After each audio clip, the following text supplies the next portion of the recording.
Ya, fungsi Al-Quran sebagai sifat terdapat pada surat Fussilat ayat 44. Qul huwa lilladzina amanu hudaw wa shifa. Katakanlah, Al-Quran itu adalah petunjuk dan penyembuh bagi orang-orang yang beriman.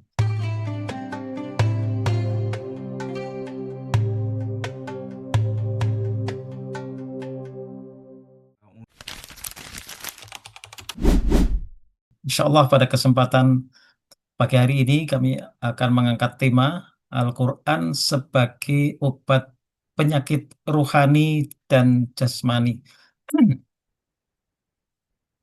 Tema kita, Al-Quran sebagai obat penyakit rohani dan jasmani. Nah, yang jasmani ini mungkin yang masih ada orang yang, apa sih benar Al-Quran bisa menjadi obat penyakit jasmani. Kalau rohani barangkali tanpa berpikir panjang memang syifaul lima fisudur. Baik, Bapak Ibu sekalian, jamaah NPO yang mudah-mudahan senantiasa dirahmati oleh Allah Subhanahu wa taala. Kita mulai kajian ini, kita perhatikan di dalam Al-Quran itu terdapat eh, terdapat 4 kali ya penyebutan kata syifa. Ya, ada 4 kali penyebutan kata syifa. Nah, dalam bahasa Arab, syifa ini sebenarnya lebih dari sekedar obat. Kalau obat dalam bahasa Arab itu dawa. Ya, dawa. Ya, kalau kita minum misalkan sedang nyeri atau sedang demam, misalkan pakai paracetamol, analgetik, nah itu eh, namanya dawa atau obat. Nah, syifa ini eh, mungkin secara harfiah kalau kita artikan dalam bahasa Indonesia itu adalah penyembuh.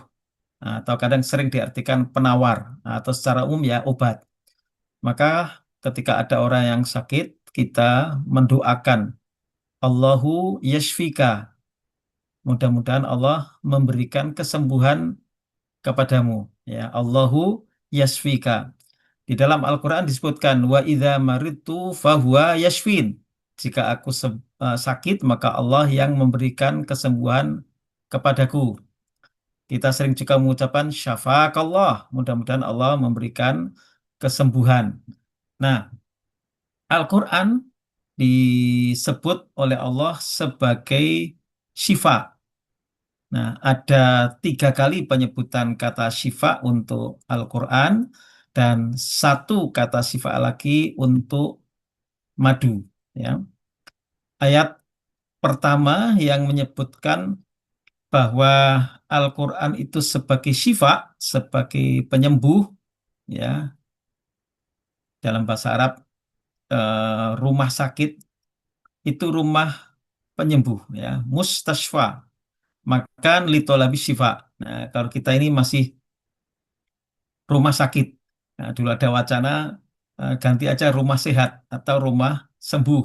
Sekarang masih saja namanya rumah sakit. Jadi dengarnya itu mungkin kurang enak. Ya. Jadi kalau dalam bahasa Arab kalau kita artikan harfiah, mustashfa artinya tempat makan litolabi syifa, tempat penyembuhan. Jadi orang dibawa ke rumah sakit itu untuk sehat. Mungkin rumah sehat lebih tepat. Baik, Allah SWT di dalam surat Yunus, ya, surat Yunus ayat 57, Allah berfirman, ya ayyuhan nasu qad ja'atkum mau'idatum mir rabbikum wa shifaa'un lima fis suduri wa hudaw wa rahmatan lil mu'minin. Wahai sekalian manusia, telah datang kepada kalian mau'idatun mir rabbikum. Mau'idah, pelajaran, bimbingan, arahan. Ya, kita sudah sering dengar istilah ini, mau itu hasanah dari ajengan, dari Pak Yai gitu. Mir rabbikum, dari Rabb kalian, tidak lain adalah Al-Quran. Wa sifaul lima fis suduri, dan syifa, penyembuh, lima fis suduri, bagi penyakit yang ada di dalam dada. Wa huda wa rahmatan lil mu'minin. Serta petunjuk dan rahmat bagi orang-orang yang beriman. Jadi di dalam ayat ini Allah SWT menyatakan Al-Quran itu sifaul lima fis sudur, penyakit yang ada di dalam dada, eh, penyakit ragu, syak. Nah, ini penyakit aqaidiyah, penyakit bimbang, termasuk juga penyakit yang berbahaya, kemunafikan dan seterusnya. Maka dengan Al-Quran, ketika seseorang memahami dengan baik, mengkaji, mentadaburi seperti Alhamdulillah baru saja kita lakukan, ini mudah-mudahan menjadikan kita terbebas dari penyakit hati, wasifaul lima fis sudur. Jadi betapa banyak orang yang bahkan iseng-iseng atau bukan iseng, kadang memang dengan tujuan ingin mencari-cari kesalahan Al-Quran, ingin mencari-cari kekeliruan-kekeliruan Al-Quran, tapi yang ditemukan justru adalah hidayah. Ya, akhirnya orang masuk Islam ketika mengkaji dan memahami Al-Quran.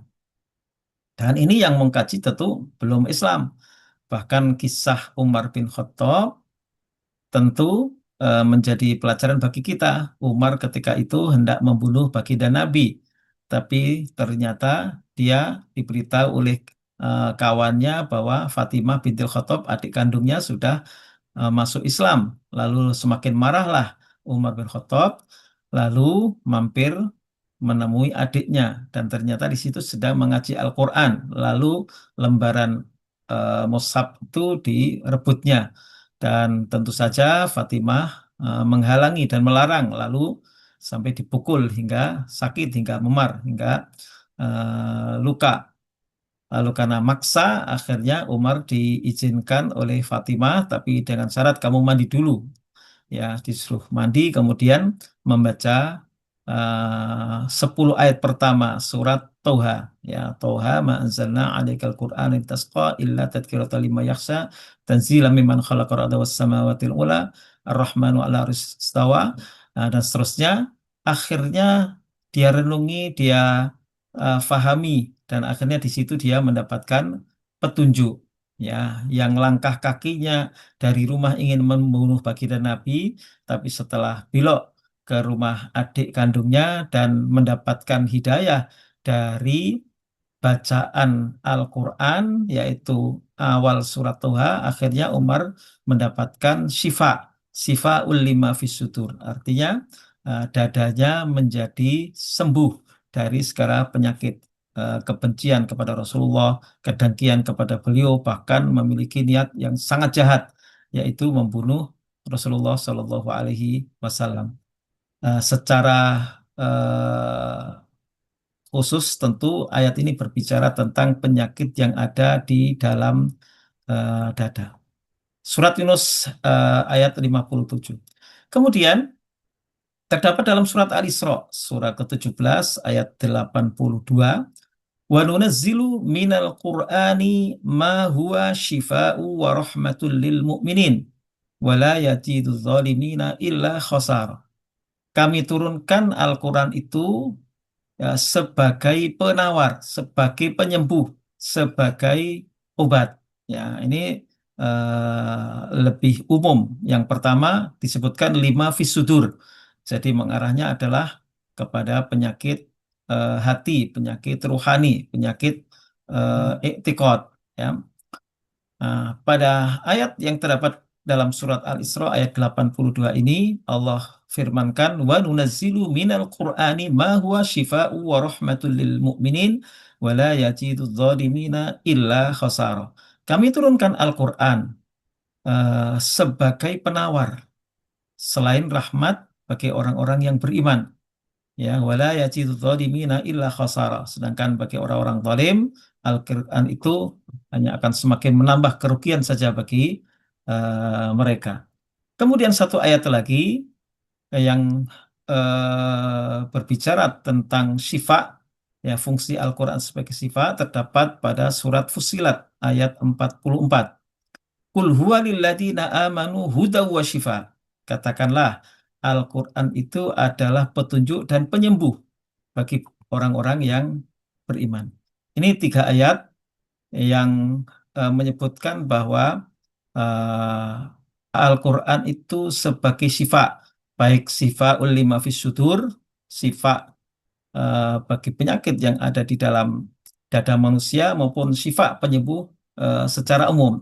Sedangkan kata syifa satu lagi terdapat pada surat An-Nahl ayat 59, yakhruju min butuniha syarabun mukhtalifun alwanuhu fihi syifa'un linnas. Dari perut lebah itu keluar minuman atau madu, ya. Syarab di sini tentu yang dimaksud adalah asal, ya, minuman yang keluar dari eh, perut lebah. Fihi syifa ulinas. Ya, padanya terdapat syifa, terdapat penyembuh bagi manusia. Ini adalah tiga ayat syifa mengenai Al-Quran yang disebutkan, dan satu lagi obat eh, yang berkenaan dengan madu. Dan kita semua tahu betapa Allah Subhanahu wa Ta'ala menjadikan madu ini sebagai bagian dari obat yang Masya Allah luar biasa. Bapak Ibu sekalian, jamaah NPO yang dirahmati oleh Allah Subhanahu wa Ta'ala.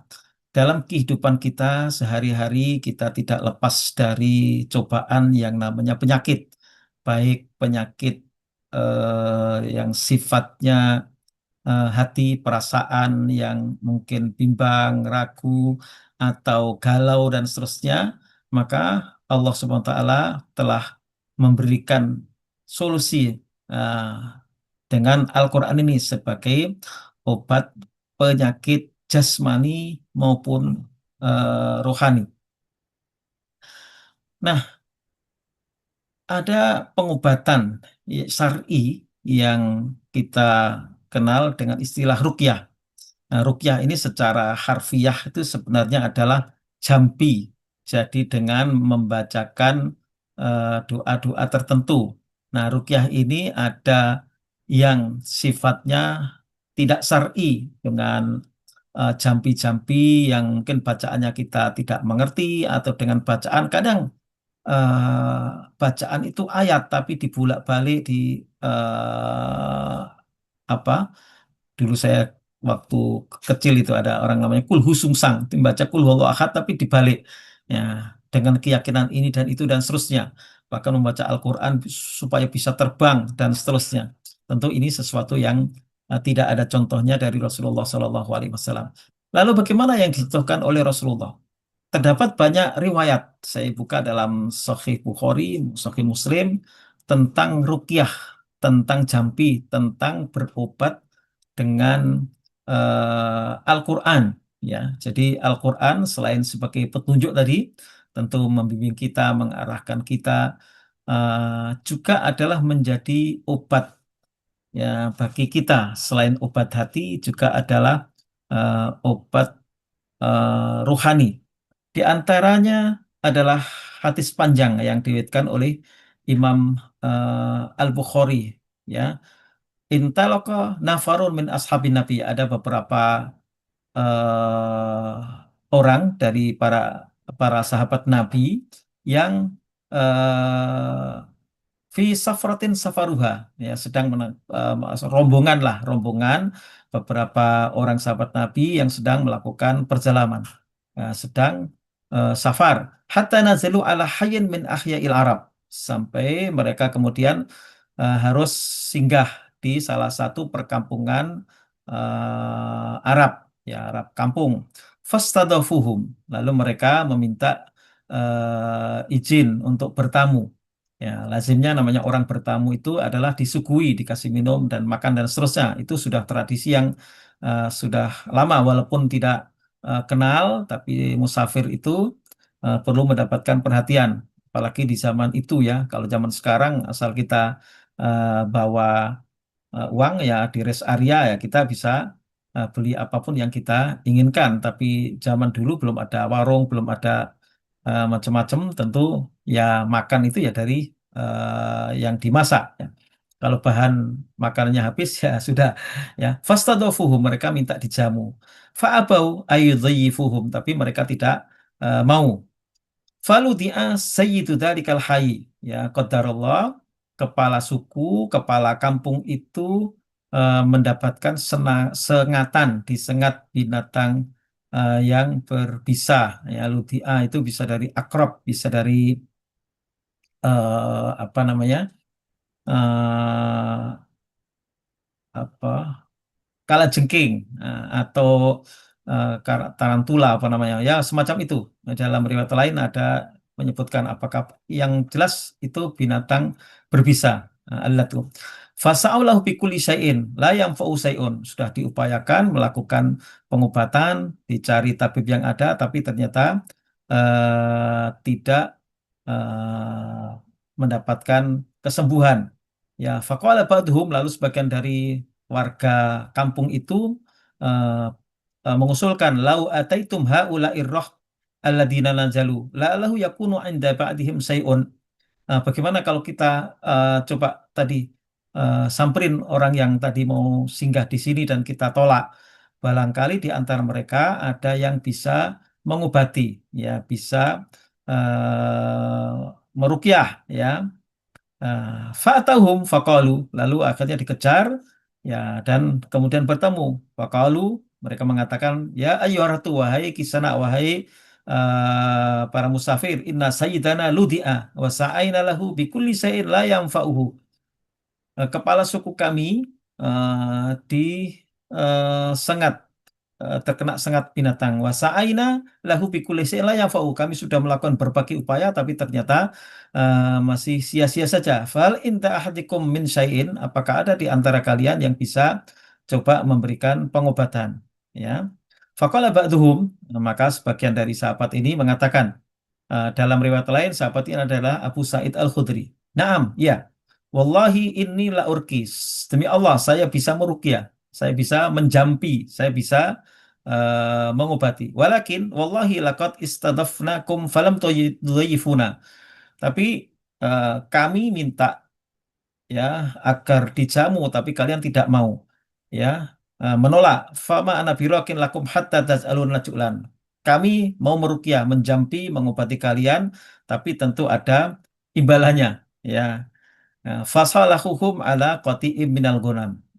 Akhirnya terjadi kesepakatan bahwa kalau berhasil menjampi mengobati kepala suku ini akan diberi beberapa ekor kambing ya. Kata qati itu hitungan antara 10 sampai 40. Maka dalam riwayat yang lain itu pada akhirnya dengan memberikan pengobatan ruqyah ayat Al-Qur'an ini dan sembuh, kemudian mereka diberi imbalan 30 ekor kambing. Dalam Sahih Bukhari ini disebutkan qati'im minal ghanam.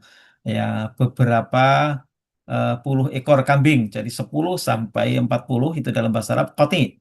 Fantalaka yatfilu alaihi wa yaqra'u alhamdulillahi rabbil alamin faka'annama nusita min iqalin. Nah, pada akhirnya sahabat ini yang dalam riwayat lain disebutkan adalah sahabat Abu Sa'id Al-Khudri kemudian meruqyah, menjampi, membacakan Fatihah. Ya, surat Fatihah dibacakan kepada kepala suku yang tersengat binatang berbisa ini dan faka'ana manusito min akalin. Ya, langsung segera seketika itu pula seakan dia terbebas dari ikatan, artinya sembuh total. Ya, fantolaka yamsi wa ma bihi qalabatun. Dia bisa berjalan tanpa ada gangguan sama sekali. Ya, fa'aufuhum ju'lahum. Lalu mereka memberikan apa yang menjadi kesepakatan. Ada ujroh. Ju'lun itu artinya ujroh atau upah. Ya, eh, Faqala ba'duhum lalu mereka membawa beberapa ekor kambing itu yang dalam riwayat lain 30 ekor kambing. Aksimu, mari kita bagi. Faqala alladzi raqa yang meruqyah sahabat Abu Sa'id Al-Khudri bilang la taf'alu hatta na'ti Nabi sallallahu alaihi wasallam. Jangan dulu, jangan buru-buru. Kita bawa 30 ekor kambing ini pada Rasulullah sallallahu alaihi wasallam fanadkuru lahul ladzi kana. Lalu kita ceritakan dulu, kita sampaikan kepada baginda Nabi Fananduro ma ya'muruna. Lalu kita akan tunggu apa yang akan Rasulullah perintahkan kepada kita. Faqadimu ala Rasulullah sallallahu alaihi wasallam fadzakaru lahu. Lalu mereka akhirnya menghadap kepada Nabi sampai di kota Madinah lalu menceritakan apa yang baru saja terjadi. Faqala, lalu Rasulullah bersabda, wa ma yudrika annaha ruqyah. Tahukah kamu bahwa Fatihah itu adalah jampi, Fatihah itu adalah ruqyah, ya. Semakola kot asabtum. Nabi kemudian mengatakan apa yang kalian lakukan itu benar. Apa yang kalian lakukan itu tepat. Aksimu wadribuni ma'akum sahman. Sudah, bagi aja. Saya boleh dikasih jatah. Lalu kambing-kambing itu disembelih dan Rasulullah pun ikut menikmati upah dari merukyah. Nah, dalam kisah ini yang disebutkan dalam Sahih Bukhari, dalam Sahih Muslim dan sekian banyak hadis, tentu ini berkaitan dengan rukyah dari penyakit fisik terkena racun, ya, bukan rukyah yang mungkin lebih populer kalau rukyah itu mengobati kesurupan, orang kerasukan jin atau kena sihir dan seterusnya. Padahal di dalam Al-Quran tadi disebutkan 3 ayat tentang syifa, Al-Quran sebagai syifa, dan juga dalam hadis ini jelas-jelas disebutkan tentang penyakit jasmani, penyakit yang sifatnya fisik. Ya, katakanlah kalau mungkin biasanya di kita itu kena kalajengking atau kena mungkin ular, minum air kelapa hijau misalkan. Nah, dan ini yang dilakukan adalah membacakan ayat Al-Quran, khususnya adalah surat Al-Fatihah.